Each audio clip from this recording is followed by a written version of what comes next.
I'm Troy Olson, and for the past 4 years, I've been writing on my Substack entitled A Republic, We Will Restore It, a nod to Benjamin Franklin.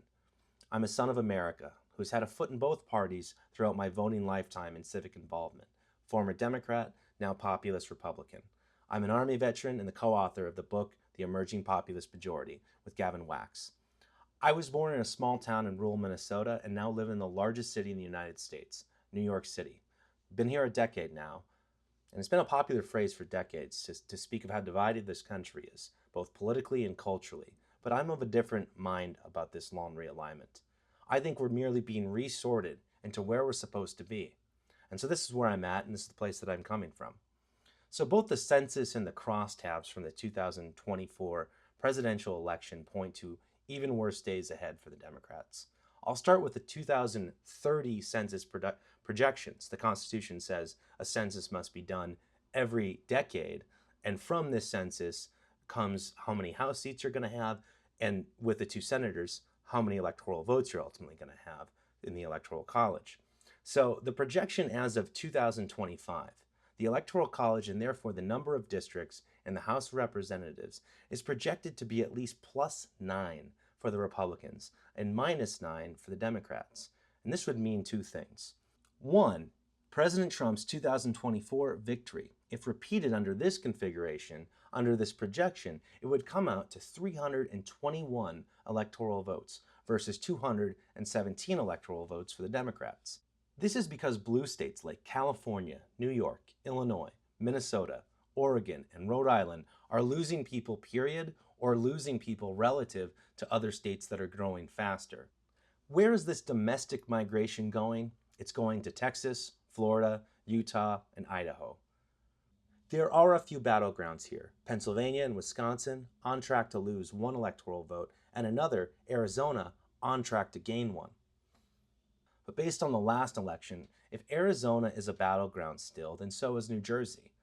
And if dreams of a blue Texas to counteract this trend are still in the air, then dreams of a red New York are even closer, despite many conservative-leaning New Yorkers moving out of the state to places like Florida. Now, a lot can happen in half a decade, but given these trends, the first half of everything I'm about to mention would have to immediately reverse to even get back to square one. Maybe the trend stops, maybe it slows down, but a total reversal is unlikely. If anything, these trends could simply continue, or perhaps they could get even worse for the Democrats. The thing about domestic migrations and electoral politics is, it's hard to make assumptions based on the past trends until you get to a future election where it shows you the actual results, and you can infer it from there. It was assumed, for instance, that Texas would keep trending blue because liberal Californians were supposedly abandoning that mismanaged, costly, and declining state, and they were apparently bringing their politics with them. It never made much sense. But considering President Trump just won Texas by 13%, and analysis of the Beto O'Rourke and Ted Cruz Senate race, arguably the peak of the would-be blue wave in Texas, resulted in data showing that if anything, Californians proved to be the difference maker that put Senator Cruz over the top. These assumptions are just that. What we instead have, and what the results that we do know show, the people that are leaving blue states for red states, they are making those states redder overall, but the blue states that they're leaving behind are also getting redder. In fact, in 2024, all 50 states in the country swung to the Republican column. A 2024 deep dive by Democrat data scientist David Shore recently revealed another myth we can put to bed. The high turnout elections favor Democrats, they always used to say, and low turnout elections favor Republicans. However, in a voter universe of the 2022 midterm electorate, a midterm where Republicans won the generic popular vote by about 3%, and that translated to winning 222 to 213 House seats for the Democrats, Republican to Democrat, Harris actually won those voters narrowly. The 2022 voter universe was won narrowly by Harris by 0.6%. Now, would that have been an electoral vote victory? Probably not. I think she needed to win the popular vote by at least 2% to have a chance there. But the actual 2024 electorate went to President Trump by about 1.5% or so. And most striking of all is that the data showed that if everyone had voted that was eligible, President Trump would have won by nearly 5%. That would be a relative landslide through the Electoral College and certainly by modern standards. So those previous assumptions are now completely turned on their head.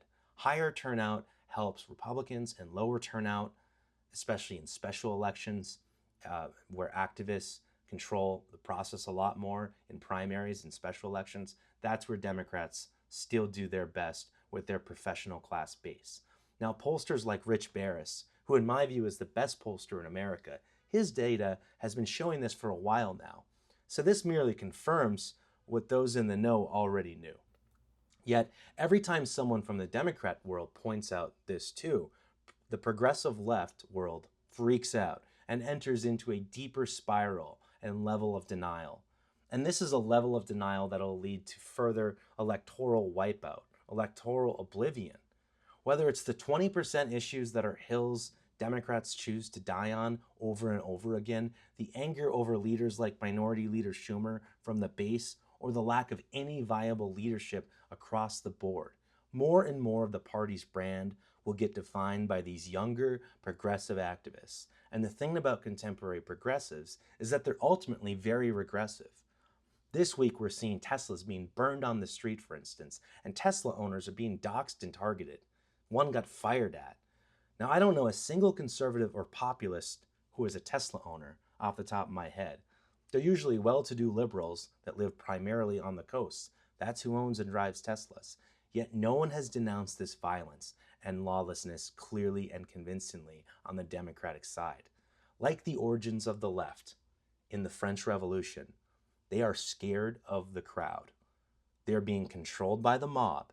And if you know your French Revolution history, even revolutionary leader Robespierre eventually lost his head without trial as the mob and crowd turned on him. And that is a metaphor for what the left has basically always been. The Democrats are in a downward spiral, and it's hard to summon the creativity and narrative that pulls them out of it right now. And quite frankly, it's not my job to do so. It hasn't been my job for a decade.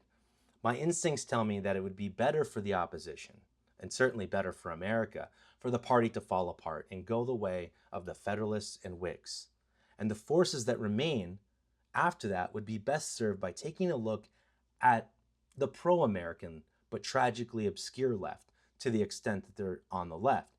I'm talking about like philosophers and economists like Henry George and his land value tax. Read up on maybe the People's Party of the also called the Populists of the 1880s and 1890s, or look at Henry Clay and the Whigs of the middle 19th century.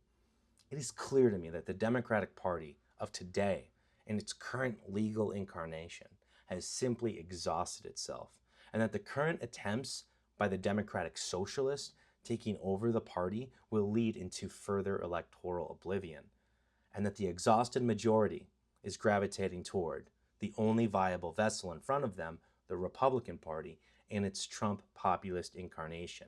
And that's why I think President Trump will give way to future President J.D. Vance. So this is where I'm at, and this is where I'm coming from.